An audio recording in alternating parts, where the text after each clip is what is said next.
আগামী কয়েকদিনে ধাপে ধাপে তাপমাত্রা 3 থেকে 4 ডিগ্রি সেলসিয়াস পর্যন্ত বৃদ্ধি পাবে। বাতাসে বাড়তি আর্দ্রতার কারণে বাড়বে অস্বস্তিও। এমনই পূর্বাভাস আলিপুর হাওয়া অফিসে।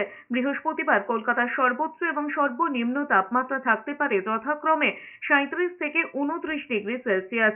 বৃহস্পতিবার দক্ষিণবঙ্গের 4 জেলায় তাপপ্রবাহের সতর্কতাও জারি করেছে আবহাওয়া দফতর। এই 4 জেলাগুলো পশ্চিম মেদিনীপুর, বাঁকুড়া, পশ্চিম বর্ধমান এবং বীরভূম। এখন এই রাজ্যে ভারী বৃষ্টিপাতের কোনো পূর্বাভাস দেয়নি হাওয়া অফিস। তবে আগামী সোমবার বঙ্গোপসাগরে একটি ঘূর্ণাবর্ত তৈরি হওয়ার সম্ভাবনা রয়েছে।